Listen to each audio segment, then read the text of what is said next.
Welcome back. Now for a final conversation, we have Toheeb Olamide Osen. Welcome to the show. Thank you very much for having me. Oh, wow. Okay, so you were trained at Ebony Life Academy. Yes. And you've been featured in quite a few movies. Oh, my goodness. Wow, wow, wow. I'm looking at this whole lineup of movies that you've been in, and you are so engaged in this particular space. It feels like that's all you're doing right now. You're not doing any other thing, right? Oh, for now, not for now. Acting basically. Acting fully, full time. Yes, I'm full All right. time So like actor. this week you have a project you're working on right now. Like every single week, every single month. No other things. Not really. Oh. Not really. I mean, our work doesn't really work like that. You know, like the last project I did lasted for like 4 months. A telenovela. Oh. So and sometimes that's the period we call the waiting period for actors. I mean, at this stage that I am now, like a few of my friends are, we are not like that working actor where you have to be on set every time. So this period is, I mean, I have like, some projects coming up that I can't really talk about right now. Oh, I mean, for real? collaborative and, personally. So let's talk a bit about the telenovela you were, that was called? Omera. Camera.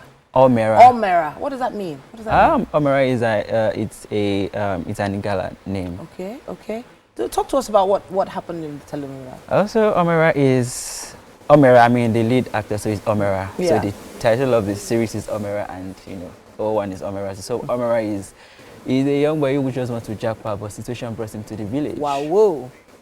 Wow, thinking he would just do everything and go back. But I mean, what they say what they call village people held him down. Okay. For so long. Interesting. And this went on for 4 months? Yeah, we shot for 4 months. Well, how many episodes in total was that? 130. 130? 30, yes. Oh my goodness. So there's a lot that goes into being involved with production like that. Yes. What do you do to prepare for that kind of production? Well, for me, luckily for me, I got a call for the role like a month before we started shooting. Okay. So they sent a few of the scripts, so I started reading it, and at the long run, I know my character has a disability, epilepsy. Okay. So I started making research on that too. So started doing my assignments, my breakdown, all of that, and mentally preparing for you. You're going to shoot for 4 months, and we shot in Ibadan, and I know the kind of setting is a village, so we shot most of. I mean, I played NAB, which is a apprentice to the chief priest. Sure. So most of my work's inside the bush, inside the shrine. Goodness. So I was kind of, mentally, ready for that. I did my assignment right and listened to my director. You're making it sound too simple, too easy. It's not. The To be honest. mosquito I don't bite mean, you. the late night, we didn't really have so much of late nights, but the shooting under the scorching sun. Wow. Having to deal with a lot of, some extras, the villagers and all of that. Yeah, sure. And early call times. At times, I mean, call sheet might not come early, and at times I had to wait till midnight just to do my breakdown before I sleep to get ready for the next day. Powerful. So now, a lot of people don't understand what goes into getting into a role like that. You just mentioned that your character had epilepsy, for instance.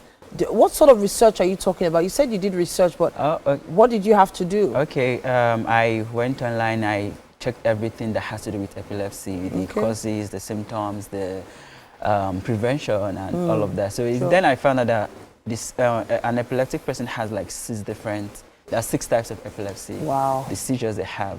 So I kind of I chose the one that the most relatable one, which is the grand mal, the tonic-clonic seizure. That's the one where they have this abnormal inactivity in the brain, and they just go unconscious and they fall. So there comes the stiffness. So from the stiffness for some few seconds, they start jerking. Not all their part of the body is not jerking, just the hands and the legs. The fingers and the legs. Did you specifically pick one type and maintain that type? Yes, I did. Wow. Goodness me. I guess it was the one that I watched some videos too. I remember I was looking for like a movie where someone portrayed their character. So a brother of mine, Moshood Fatah, just told me, why are you looking for that? Why not watch videos of actual person that has it?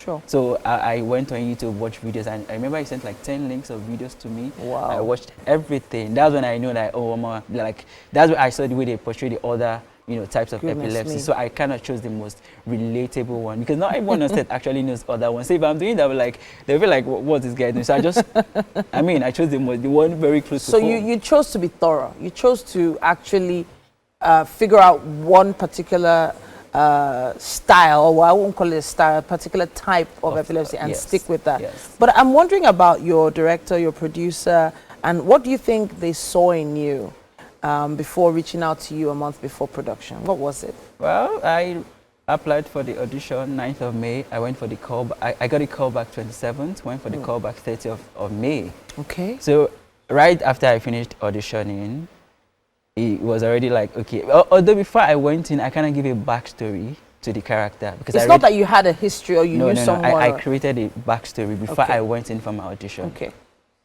Sure. So I went in with a backstory that I had. I think it kind of worked. I mean, regardless, your choices, I mean, we have different choices. So regardless of the choice you're making, I mean, it might work for the story and it might not work, but I guess the one I chose, what you chose worked for it. So immediately I finished my audition, he asked me a question, like, okay, the reason I asked this question was like, I liked your audition.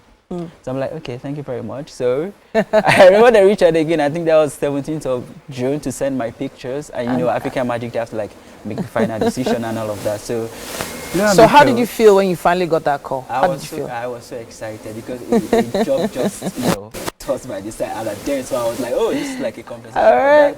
So on to the next big project. I mean, the next big project is coming up very soon. Very, very soon. All right, and you still can't let us know what that's called. You can't let us know? All right. Yes. Okay. All right, no problem. But we are looking out for you.